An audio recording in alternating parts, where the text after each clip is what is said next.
विद्यार्थी मित्रों, યુનિટ 3 આ ઓ આઉચમાં આપણે એક્ટિવિટી 6ના પાર્ટ 1 સુધી જોઈ ગયા છીએ. એક્ટિવિટી 6માં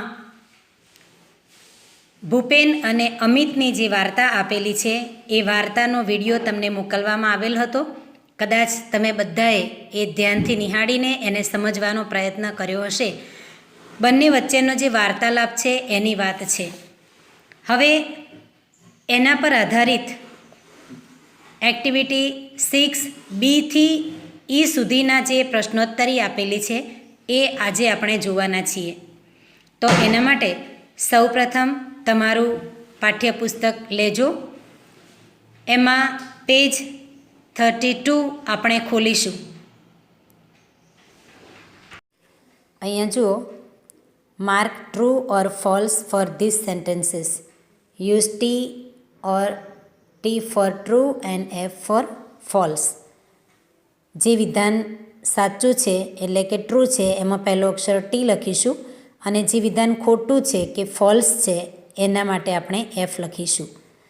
પહેલું વિધાન જુઓ, Amit lives in Assam. Amit lives in Assam. Amit આસામમાં રહે છે. વિધાન સાચું છે કે ખોટું? તો એ ખોટું આવશે, કેમ કે અમિત એના મિત્ર ભૂપેનને મળવા આસામ ગયો છે, એની સાથે ત્યાં રહે છે, એટલે એ ત્યાંનો વતની તો નથી, એટલે ત્યાં આપણે F લખીશું. બીજું વિધાન છે, Bhupen and Amit are friends. Bhupen અને અમિત મિત્રો છે. વાર્તા કે પાઠના આધારે આપણે સ્પષ્ટ જોઈ શકીએ છીએ કે બંને સારા એવા મિત્રો છે, અને એટલે મિત્રની મુલાકાતે એ ત્યાં આસામ ગયો છે, એટલે ભૂપેન અને અમિત મિત્રો છે એ વાત સાચી, એટલે આપણે વિધાન લખીશું ટ્રુ, એટલે ટૂંકમાં T. ત્યાર પછી છે, Gir forest is famous for Lions. આપણને બધાને ખબર છે ગીર ફોરેસ્ટ ક્યાં છે? ગુજરાતમાં. ઓકે, તો આપણે જાણીએ છીએ કે ગીરનું જંગલ સિંહો માટે પ્રખ્યાત છે, અને એ આપણા ગુજરાતમાં આવેલું છે, એટલે ત્યાં આવશે શું? ટ્રુ કે ફોલ્સ? તો ટ્રુ, એટલે કે આપણે ફરીથી T લખીશું. ત્યાર પછી છે, Assam lies in the north east of India. Assam A north east, north એટલે ઉત્તર, ઈસ્ટ એટલે પૂર્વ, એટલે ઉત્તર પૂર્વ ભારતમાં આવેલું છે. તો નકશામાં આપણે જોઈ શકીએ તો એ વિધાન પણ સાચું છે, એટલે ફરીથી ત્યાં આપણે T લખીએ છીએ. ત્યાર પછી છે, Amit and Bhupen R walking along the Brahmaputra river. Amit અને ભૂપેન બ્રહ્મપુત્રા નદીને કિનારે એને કાંઠે ચાલતા હતા. ઓકે, તો એ પણ આપણે પાઠમાં જોઈ શકીએ છીએ. પેજ નંબર 30 પર એનો જવાબ છે, એટલે એ પણ સાચું છે. એટલે પહેલું વિધાન ખોટું છે, બાકીના ચારેય વિધાનો ટ્રુ છે, સાચા છે. હવે જુઓ આગળની activity C6. Write who said, એટલે કે કોણે કહ્યું, એન્ડ હુ લિસન્ડ, કોણે સાંભળ્યું. એટલે આપણે ગુજરાતીમાં લખીએ છીએ કોણે કોને કહ્યું, એ જ અહીંયા છે. ચલો, why are all the trees so tall. પ્રશ્ન પૂછવામાં આવે છે કે બધા વૃક્ષો આટલા બધા ઊંચા કેમ છે? તો કોણ પ્રશ્ન પૂછે છે? અમિત. તો અહીંયા જવાબમાં આપણે લખીશું Amit. Who said? Amit said. And who listened? તો Bhupen.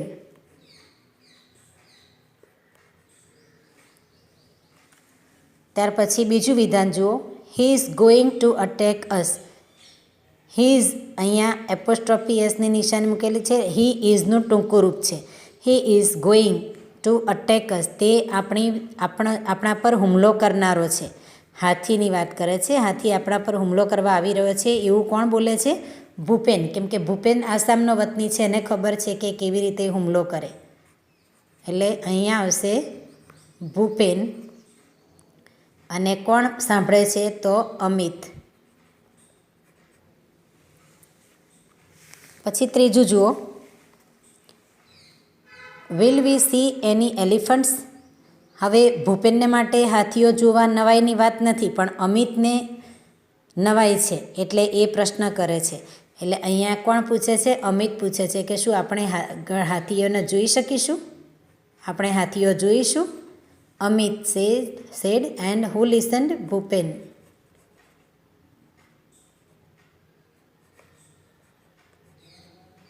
Okay, it's an elephant. હવે હાથીને સામેથી આવતો જુએ છે.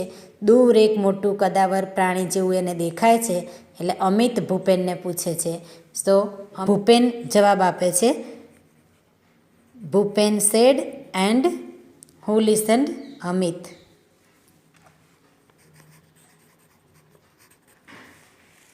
ઓકે, હવે અહીંયા સામે પેજ 33 પર તમે જુઓ, ટીક ધ કરેક્ટ ઓપ્શન. જે વિધાન સાચું છે, જે જવાબ સાચો છે એની સામે આપણે ટીક કરવાની છે. જુઓ શું છે પહેલું વિધાન, Assam has a lot of trees because it has. હવે ઘણા બધા વૃક્ષો છે આસામમાં. શું કારણ હોઈ શકે એનું? A lot of rain and many animals. પુષ્કળ વરસાદ અને ઘણા પ્રાણીઓ. A lot of elephant and small state. એટલે કે પુષ્કળ હાથીઓ અને નાનું રાજ્ય છે એટલે. કે પછી a lot of rain and fertile soil. તો પુષ્કળ વરસાદ અને ફળદ્રુપ જમીન. તો ફળદ્રુપ જમીન અને વરસાદ હોય તો પાક સારો થાય કે વૃક્ષો ઉગી શકે. એટલે અહીંયા શું આવશે? ત્રીજું ઓપ્શનમાં આપણે ટીક કરીશું, a lot of rain and fertile soil. એટલે કે Assam has a lot of trees because it has a lot of rain and fertile soil. બીજું જુઓ, the cry of elephant is called. હવે અહીંયા આપણે સામાન્ય રીતે ક્રાય એટલે રડવું એવું સમજીએ છીએ, પણ અહીંયા હાથીના રડવાની વાત નથી, પણ ક્રાય એટલે બૂમ કે ચીસ. બરાબર? તો હાથીની જે બૂમ છે કે હાથીની જે ચીસ છે એ જે મોટેથી બોલે છે એને શું કહેવાય? તો બાવબાવ કહેવાય કે પછી ટ્રમ્પેટ કહેવાય કે ટ્રેમ્પેટ કહેવાય. બરાબર? 3 પ્રકારના અવાજ આપ્યા છે એટલે આપણને ખબર છે. તો અહીંયા આગળ શું આવશે? ટ્રમ્પેટ. ચલો, તો ત્રીજું વિધાન જુઓ, which organ of elephant is most powerful. Most powerful એટલે ખૂબ જ શક્તિશાળી, અતિશય, સૌથી વધારે શક્તિશાળી. તો હાથીનું સૌથી વધારે શક્તિશાળી પાવરફુલ અંગ કયું છે? અહીંયા ઓર્ગન એટલે અંગ કરીશું. તો ટંગ કે નોઝ. હવે ટ્રંક અને નોઝ બંને સરખું છે. આપણે નાક કહીએ, હાથીની પાસે સૂંઢ હોય છે. તો અહીંયા આવશે ટ્રંક.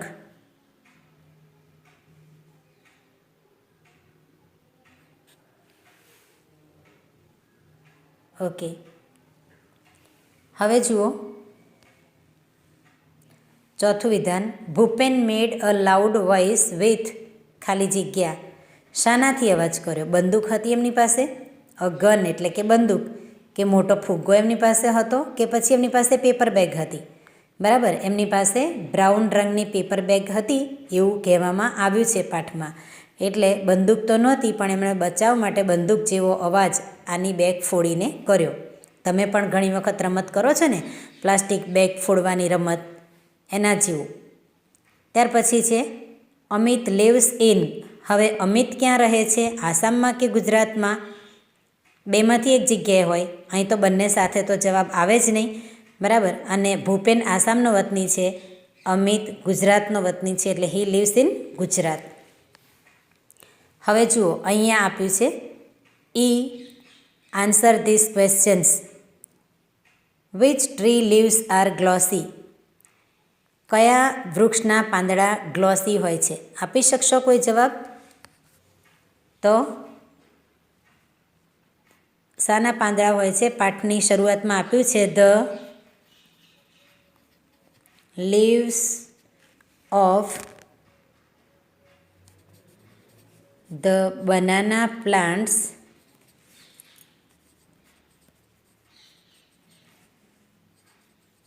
R glossy. ગ્લોસી એટલે કે સુંવાળા, મુલાયમ. હવે જુઓ what did Bhupen tell about Assam? ભૂપેને આસામ વિશે કઈ વાત કરી અમિતને? તો શરૂઆતમાં આપણે જોઈએ છે પાઠની શરૂઆતમાં કે એ કહે છે કે અમારા ત્યાં વરસાદ પુષ્કળ પડે છે અને સાથે ફળદ્રુપ જમીન પણ છે. આપણે ઉપરના પહેલા વાક્યમાં પણ ટીક કરી છે, એટલે અહીંયા જવાબ આવશે ભૂપેન.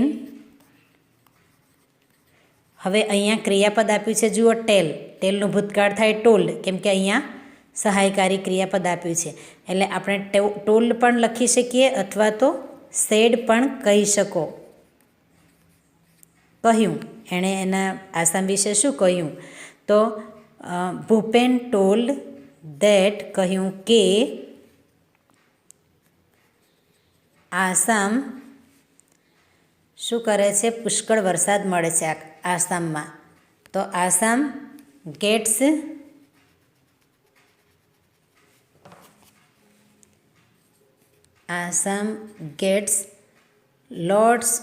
અ lot of rain. Lots of rain અથવા તો અ લોટ ઓફ, બંને પણ કહી શકો. લોટ્સ ઓફ અથવા તો અ લોટ ઓફ, બંનેનો અર્થ સરખો થાય છે. અ લોટ ઓફ, લોટ્સ ઓફ અથવા તો અ લોટ ઓફ રેઇન. અને બીજું શું છે? ફળદ્રુપ જમીન. તો હવે અહીંયા જગ્યા નથી એટલે આપણે એડજસ્ટ કરવું પડે. તો રેઇન પછી એન્ડ, અહીંયા તમે નાના અક્ષરે લખી શકો કાં તો ઉપર પણ લખી શકો. એન્ડ શું છે બીજું? Fertile soil.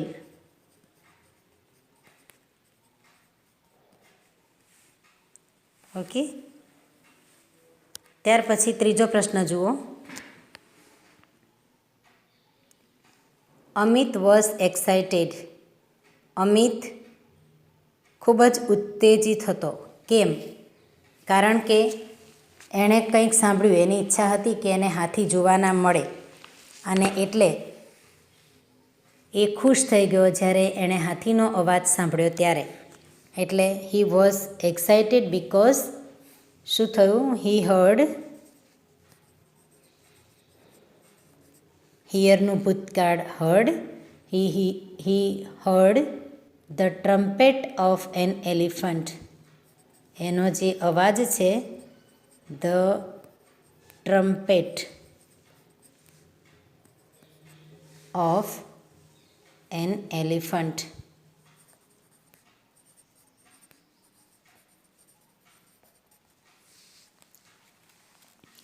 ચોથો જવાબ જુઓ. What did Bhupen pull out of his pocket? Pull out એટલે કે બહાર ખેંચવું. એના ખિસ્સામાંથી એણે શું બહાર કાઢ્યું? તો આપણે જાણીએ છીએ કે જ્યારે હાથીનો અવાજ સાંભળ્યો, ગભરાઈ ગયા, ત્યારે બંદૂકનો અવાજ કરવા માટે એમણે યુક્તિ વાપરી અને પેલું પેપર બેગ બહાર કાઢી. તો જવાબમાં શું આવશે? ભૂપેન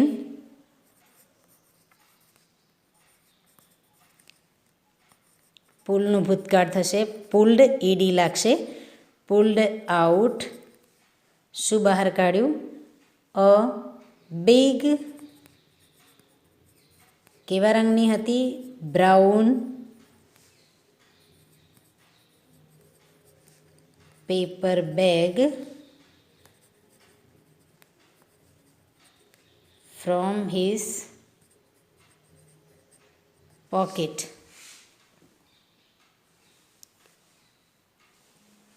હવે જુઓ, ત્યાર પછી પ્રશ્ન છે ધી એલિફન્ટ ટ્રમ્પેટેડ લાઉડલી. હાથી એણે મોટેથી બૂમ પાડી, મોટેથી ચીસ પાડી કે અવાજ કર્યો. તો એનો જવાબ શું આવશે? કેમ? કારણ કે એણે પેલા છોકરાઓની વાતચીતનો અવાજ સાંભળ્યો. એટલે અહીંયા જવાબમાં લખીશું because he hard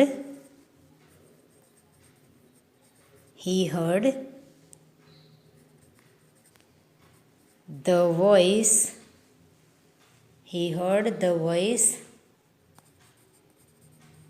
of the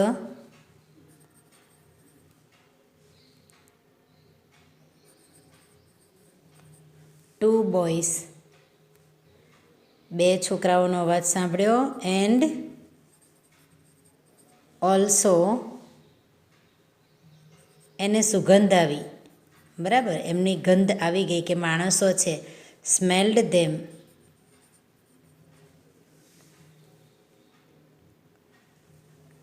તો અહીંયા 5 પ્રશ્નો સુધી આપણે કરીએ છીએ. હવે 6થો પ્રશ્ન જુઓ. What did the elephant mistake the sound of the paper bag for? એટલે હાથીની ભૂલ કઈ થઈ? જે પેલું પેપર બેગનો અવાજ સાંભળ્યો ત્યારે હાથી શું સમજ્યો? હાથીની ભૂલ કઈ હતી એમાં? તો એને લાગ્યું કે એ બંદૂક છે. બરાબર, તો અહીં આગળ લખીશું આપણે the elephant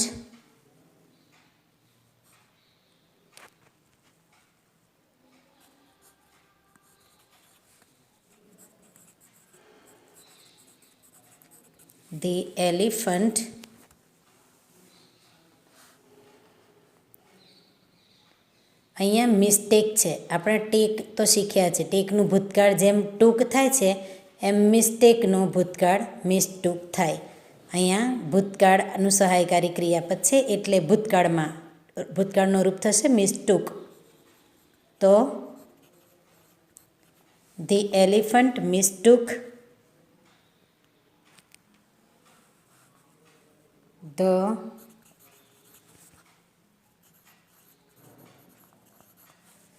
sound of the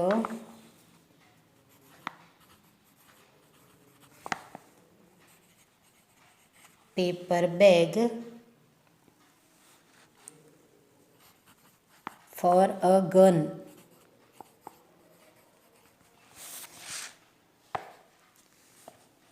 તો the elephant mistook the sound of the paper bag for a gun. Whose sense of hearing was sharper? How do you know? ચલો હવે whose sense of hearing was sharper? તો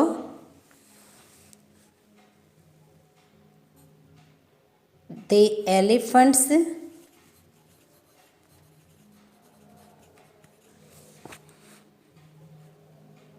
sense એટલે એની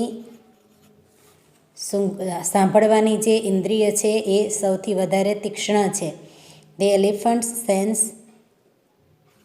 of hearing was sharper.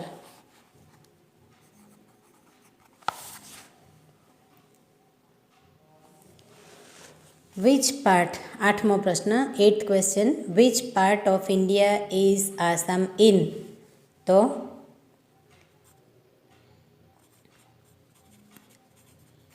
Assam is in the, આગળ આપણે પ્રશ્ન જોઈ ગયા છીએ, in the north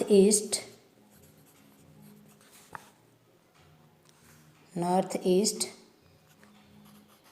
of India. અને છેલ્લો પ્રશ્ન છે, list out 7 things related with forest. જંગલને લગતી 7 વસ્તુઓ. તો શરૂઆતમાં આપણે જોયું, પાઠની શરૂઆતમાં આપણને આપ્યું છે, અહીંયા તમે જુઓ તો thick bushes, long creepers, thick trees, short trees, tall trees વગેરે બધું આપ્યું છે. બરાબર, તો અહીંયા જંગલને લગતી કઈ કઈ વસ્તુ આપણે જોઈ શકીએ છીએ? તો સૌથી પહેલાં જંગલમાં શું હોય? વૃક્ષો તો હોય જ. તો અહીંયા છે ટ્રીઝ એટલે નાના મોટા બધા ઝાડ. પછી રિવર્સ પણ છે, નદીઓ પણ છે, રિવર્સ. પછી થીક બુશસ, બુશસ એટલે કે પેલા ધૂંગા કહીએ ને ગુજરાતીમાં આપણે બુશસ.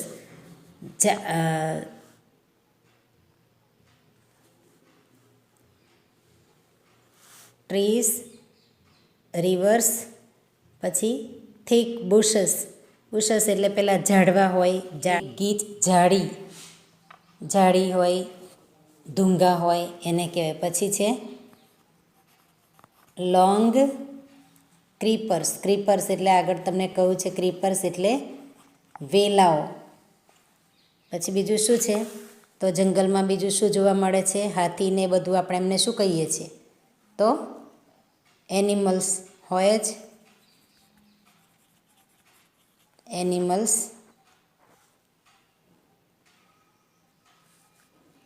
પછી એનિમલ્સની સાથે બીજું આપણે જોઈએ છે બર્ડ્સ અને જીવજંતુઓ પણ હોય છે, એટલે કે ઇન્સેક્ટ્સ.